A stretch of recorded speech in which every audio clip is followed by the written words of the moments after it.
सरकार के सभी मंत्रीगण, सभी सांसदगण, सरकार के सभी कर्मचारी, अन्य महानुभाव और मेरे प्यारे साथियों, आज हम सभी एक नए इतिहास को बनते देख रहे हैं।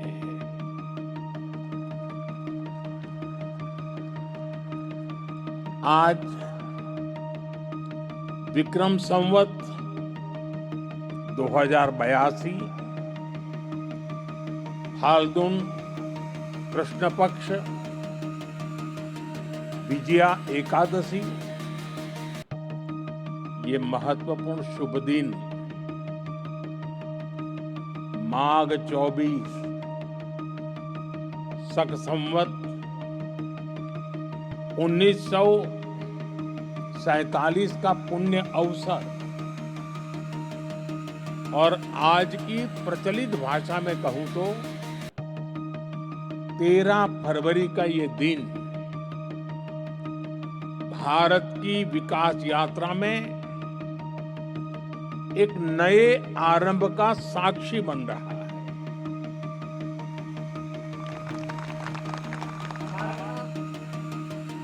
शास्त्रों में विजया एकादशी का बहुत महत्व रहा है। इस दिन जिस संकल्प के साथ आगे बढ़ते हैं उसमें विजय अवश्य प्राप्त होती है। आज हम सभी भी विकसित भारत का संकल्प लेकर सेवा तीर्थ में, कर्तव्य भवन में प्रवेश कर रहे हैं। अपने लक्ष्य में विजयी होने का दैवीय आशीर्वाद हमारे साथ है। मैं आप सभी को, पीएमओ की पूरी टीम को, कैबिनेट सचिवालय और विभिन्न विभागों के सभी कर्मचारियों को सेवा तीर्थ और नए भवनों की बधाई देता हूं। मैं इनके निर्माण से जुड़े सभी इंजीनियर्स का और श्रमिक साथियों का आभार व्यक्त करता हूं। साथियों, आजादी के बाद साउथ ब्लॉक और नॉर्थ ब्लॉक जैसी इमारतों से देश के लिए अनेक अहम निर्णय हुए, नीतियां बनी। लेकिन ये भी सच है कि ये इमारतें ब्रिटिश साम्राज्य के प्रतीक के तौर पर बनाई गई थी।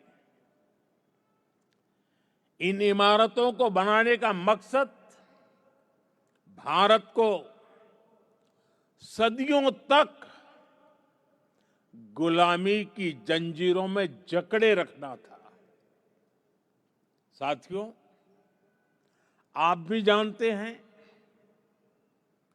एक समय था जब कोलकाता शहर देश की राजधानी हुआ करता था। लेकिन 1905 के बंगाल विभाजन के उस दौर में कोलकाता ब्रिटिश विरोधी आंदोलन का प्रबल केंद्र बन चुका था और इसलिए अंग्रेजों ने 1911 में भारत की राजधानी को कोलकाता से दिल्ली शिफ्ट किया और उसी के बाद अंग्रेजी हुकूमत की जरूरतों और उसकी सोच को ध्यान में रखकर नॉर्थ ब्लॉक, साउथ ब्लॉक जैसी इमारतें बनाने का काम शुरू हुआ। इसके बाद जब रायसीना हिल्स के इन भवनों का उद्घाटन हुआ था, तब उस समय के वायसरॉय ने कहा था, जो नए भवन बने हैं वो ब्रिटिश सम्राट की इच्छाओं के अनुरूप बने हैं। यानी उस दौर में ये भवन ब्रिटेन के महाराजा की सोच को गुलाम भारत की जमीन पर उतारने का माध्यम थे। रायसीना हिल्स का चुनाव भी इसलिए किया गया कि इमारतें अन्य इमारतों से ऊपर रहे, कोई उनकी बराबरी ना कर सके। अब संयोग से सेवा तीर्थ का ये पूरा परिसर किसी पहाड़ी पर न होकर जमीन से ज्यादा जुड़ा है। साउथ ब्लॉक और नॉर्थ ब्लॉक जैसी इमारतें जहां ब्रिटिश हुकूमत की सोच को लागू करने के लिए बनी थी, वहीं आज मैं गर्व के साथ कह सकता हूं कि सेवा तीर्थ और कर्तव्य भवन जैसे नए परिसर भारत की जनता की आकांक्षाओं को पूरा करने के लिए बने हैं। यहां से जो फैसले होंगे वो किसी महाराजा की सोच को नहीं, 140 करोड़ देशवासियों की अपेक्षाओं को आगे बढ़ाने का आधार बनेंगे। इसी अमृत भावना के साथ आज मैं ये सेवा तीर्थ, एक कर्तव्य भवन भारत की जनता को समर्पित कर रहा हूं। साथियों, इस समय 21वीं सदी का पहला क्वार्टर पूरा हो चुका है। ये आवश्यक है कि विकसित भारत की हमारी कल्पना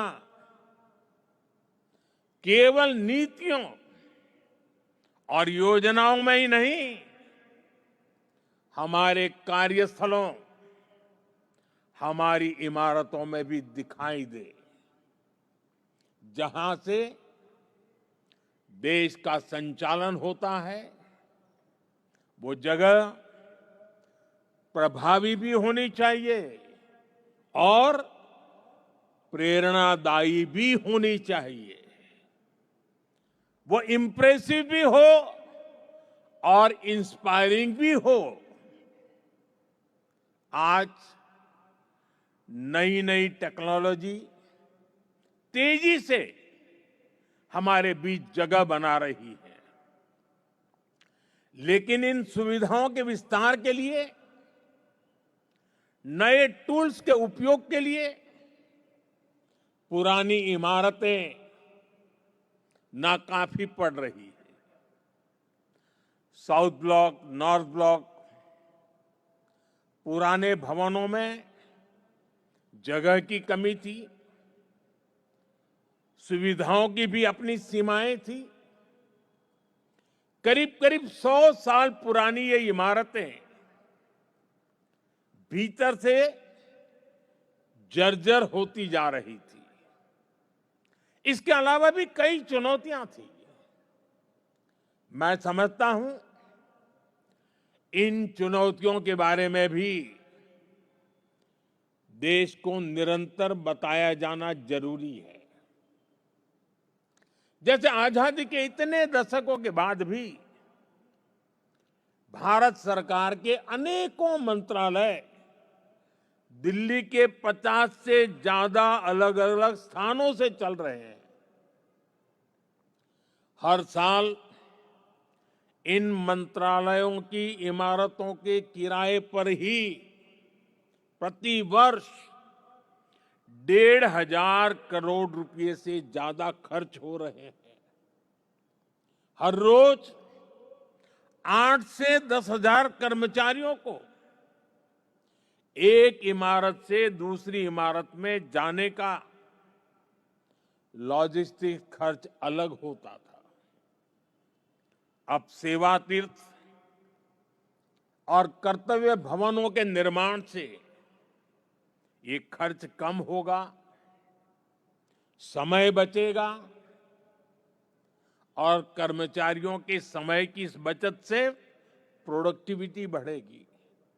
साथियों, इस बदलाव के बीच निश्चित तौर पर पुराने भवन में बिताए गए वर्षों की स्मृतियां हमारे साथ रहेगी। अलग अलग समय की चुनौतियों से जूझते हुए वहां से कई महत्वपूर्ण फैसले किए गए हैं। वहां से देश को नई दिशा मिली, सुधार की अनेक पहलें हुई। वो परिसर, वो इमारत भारत के इतिहास का अमर हिस्सा है। इसलिए हमने उस भवन को देश के लिए समर्पित म्यूजियम बनाने का फैसला किया है। वो युगे युगीन भारत म्यूजियम का ही हिस्सा होगी। वो इमारत देश की आने वाली पीढ़ी के लिए एक प्रेरणा केंद्र बनेगी। नई पीढ़ी के युवा जब वहां जाएंगे तो ऐतिहासिक लेगेसी उनका मार्गदर्शन करेगी। साथियों, विकसित भारत की इस यात्रा में ये बहुत जरूरी है कि भारत गुलामी की मानसिकता से मुक्त होकर आगे बढ़े। दुर्भाग्य है, आजादी के बाद भी हमारे यहां गुलामी के प्रतीकों को ढोया जाता रहा। आप देखिए, पहले क्या स्थिति थी। प्रधानमंत्री निवास जहां है उसे रेस कोर्स कहा जाता था। उपराष्ट्रपति के लिए कोई निवास स्थान तय ही नहीं था। राष्ट्रपति भवन तक आने वाले रास्ते को लोकतंत्र में राजपथ कहा जाता था। आजाद भारत में जो सैनिक शहीद हुए उनके लिए कोई स्मारक ही नहीं था। जो सुरक्षा बल, जो पुलिसकर्मी शहीद हुए उनके लिए भी कोई स्मृति स्थल नहीं था। यानी 1947 में स्वतंत्र हुए देश की राजधानी, जहां से देश के बड़े बड़े निर्णय होते थे, वो पूरी तरह गुलामी की मानसिकता में जकड़ी हुई थी। दिल्ली की इमारतों, सार्वजनिक स्थानों, ऐतिहासिक स्थलों पर गुलामी के चिन्ह ही भरे पड़े हैं। लेकिन साथियों, कहते हैं ना, समय का चक्र कभी भी एक जैसा नहीं रहता। 2014 में देश ने तय किया कि गुलामी की मानसिकता अब और नहीं चलेगी। हमने गुलामी की इस मानसिकता को बदलने का अभियान शुरू किया। हमने वीरों के नाम नेशनल वॉर मेमोरियल बनाया। हमने पुलिस की वीरता को सम्मान देने के लिए पुलिस स्मारक बनाए। रेस कोर्स रोड उसका नाम बदलकर लोक कल्याण मार्ग रखा गया। और ये केवल नाम बदलने का निर्णय नहीं था, ये सत्ता के मिजाज को सेवा की भावना में बदलने का पवित्र प्रयास था। साथियों, हमारे इन फैसलों के पीछे एक गहरी भावना है, एक विजन है। ये हमारे वर्तमान, हमारे अतीत और भविष्य को भारत के गौरव से जोड़ती है। जिस जगह को पहले राजपथ के नाम से जाना जाता था,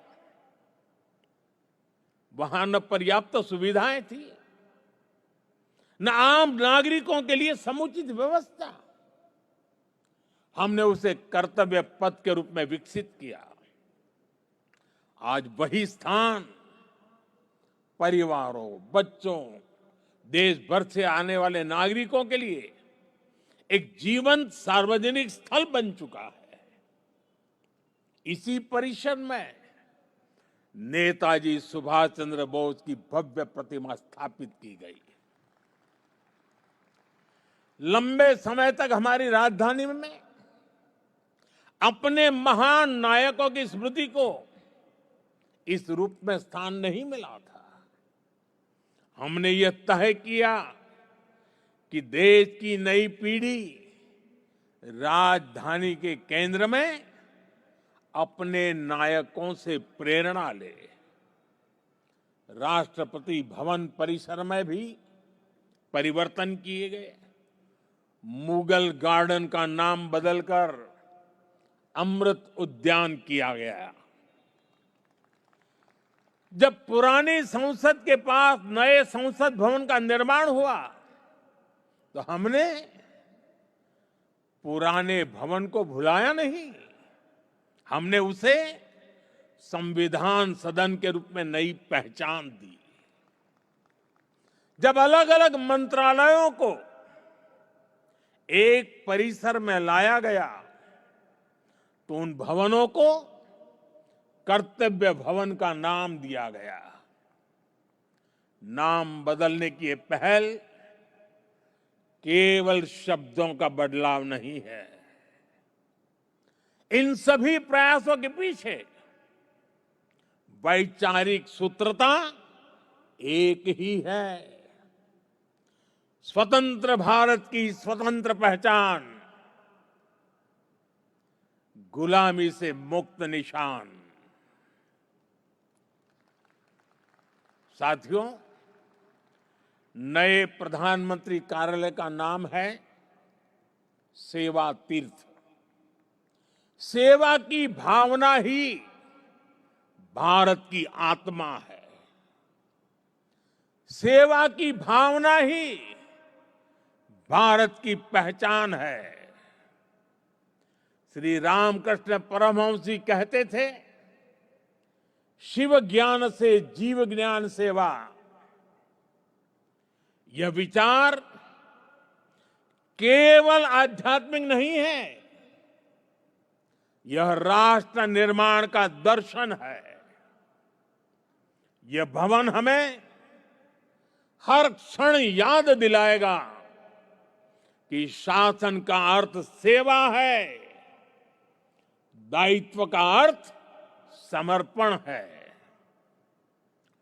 हमारे शास्त्रों में भी कहा गया है, सेवा परमो धर्म, अर्थात सेवा ही सबसे बड़ा धर्म है। भारतीय संस्कृति का यही विचार प्रधानमंत्री कार्यालय और सरकार का विजन है। इसलिए सेवा तीर्थ ये केवल एक नाम नहीं, ये एक संकल्प है। सेवा तीर्थ यानी नागरिक की सेवा से पवित्र हुआ स्थल, सेवा के संकल्प को सिद्धि तक ले जाने का स्थल। तीर्थ का अर्थ भी होता है तरति अनेन इति तीर्थ, अर्थात जो तारने की, पार करने की क्षमता रखे, जो लक्ष्यों की प्राप्ति में सहायक हो, वो तीर्थ है। आज भारत के सामने भी विकसित भारत का लक्ष्य है, आत्मनिर्भर भारत का लक्ष्य है। हमें करोड़ों देशवासियों को गरीबी से मुक्ति दिलानी है। हमें देश को गुलामी की मानसिकता से मुक्ति दिलानी है, और ये काम सेवा के सामर्थ्य से ही सिद्ध होगा। साथियों, आज जब भारत रिफॉर्म एक्सप्रेस पर सवार है, आज जब भारत अंतर्राष्ट्रीय संबंधों की एक नई गाथा लिख रहा है, आज जब नए नए ट्रेड एग्रीमेंट्स संभावनाओं के नए दरवाजे खोल रहे हैं, जब देश सैचुरेशन के लक्ष्य की ओर तेजी से बढ़ रहा है, तो सेवा तीर्थ और कर्तव्य भवनों में आप सबके काम की नई गति और आपका नया आत्मविश्वास देश के लक्ष्यों को प्राप्त करने में बहुत बड़ी भूमिका निभाएगा। साथियों, हमारी संस्कृति कहती है, हर शुभ कार्य से पहले स्वस्ति वाचन, मंगल की कामना, शुभ का संकल्प, वेद का मंत्र हमें दिशा देता है। आनो भद्राः क्रतवो यन्तु विश्वतः, अर्थात कल्याणकारी विचार हर दिशा से हम तक आते रहें, यही इस भवन की आत्मा होनी चाहिए। भारत के महान लोकतंत्र में जनता के विचार ही हमारी शक्ति है, जनता के सपने ही हमारी पूंजी है, जनता की अपेक्षा ही हमारी प्राथमिकता है, जनता की आकांक्षाएं ही हमारा मार्गदर्शन है। इन भावनाओं और इस भवन के बीच कोई दीवार नहीं होनी चाहिए, कोई दूरी नहीं होनी चाहिए। जब आप जनता के सपनों को समझेंगे, तभी नीतियां जीवंत होगी। जब आप जनता की आकांक्षाओं को महसूस करेंगे, तभी निर्णय प्रभावी होंगे। पिछले 11 वर्षों में हमने गवर्नेंस का एक नया मॉडल देखा है, एक ऐसा मॉडल जहां निर्णय का केंद्र भारत का नागरिक है। नागरिक देवो भव,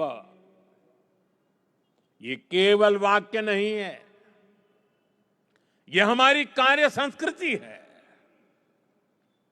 इसे आत्मसात कर आपको इन नए भवनों में प्रवेश करना है। सेवा तीर्थ में लिया गया हर निर्णय, यहां चलने वाली हर फाइल,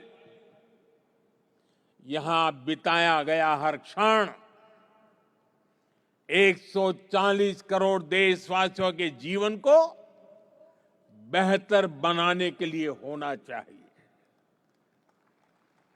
मैं हर अधिकारी से, हर कर्मचारी से, हर कर्मयोगी से कहना चाहता हूं, जब भी आप इस भवन में कदम रखें, पल भर के लिए रुक जाएं, कुछ क्षण ठहरे, अपने आप से पूछे, क्या आज का मेरा कार्य करोड़ों देशवासियों के जीवन को आसान बनाएगा?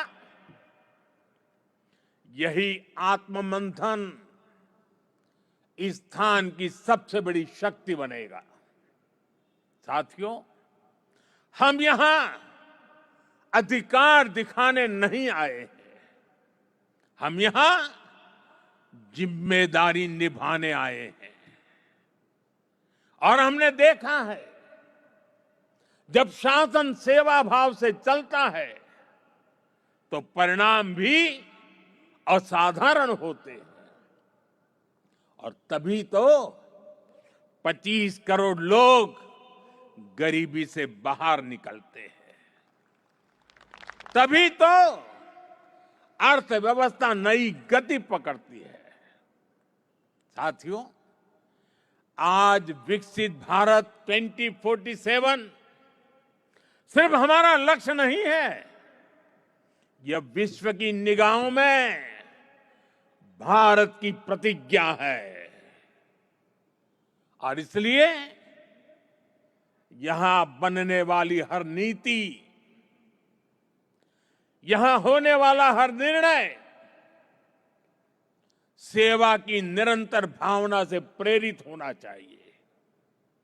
और एक दिन जब आप सेवानिवृत्त होकर या स्थानांतरण के बाद इस भवन से विदा लेंगे, आप पीछे मुड़कर देखेंगे, अपने आज के दिनों को गर्व के साथ याद करेंगे। तब आप स्वयं से कह सकेंगे कि हां, जितने दिन मैं सेवा तीर्थ में रहा, कर्तव्य भवन में रहा, हर दिन मैंने देश के नागरिकों की सेवा की, हर निर्णय राष्ट्र के हित में लिया।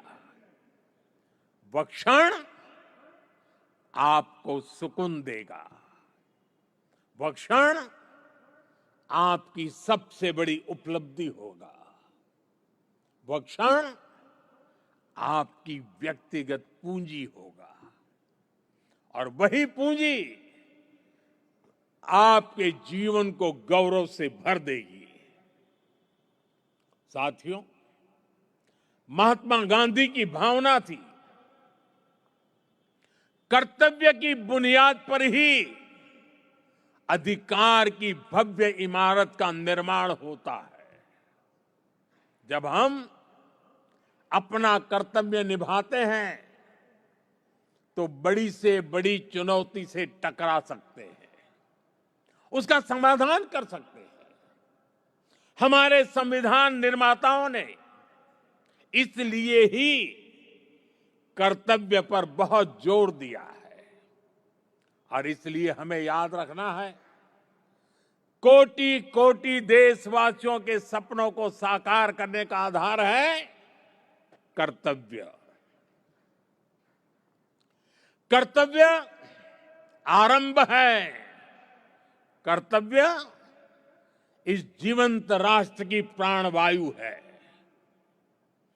करुणा और कर्मठता के स्नेह सूत्र में बंधा कर्म है कर्तव्य, संकल्पों की आस है कर्तव्य, परिश्रम की पराकाष्ठा है कर्तव्य, हर समस्या का समाधान है कर्तव्य, विकसित भारत का विश्वास है कर्तव्य। कर्तव्य समता है, कर्तव्य ममता है, कर्तव्य सार्वभौमिक है, कर्तव्य सर्वस्पर्शी है। सबका साथ, सबका विकास के भाव में पिरोया मंत्र है कर्तव्य। राष्ट्र के प्रति समर्पण का भाव है कर्तव्य। हर जीवन में ज्योति जगा दे वो इच्छा शक्ति है कर्तव्य। आत्मनिर्भर भारत का उल्लास है कर्तव्य। भावी पीढ़ी के उज्जवल भविष्य की गारंटी है कर्तव्य।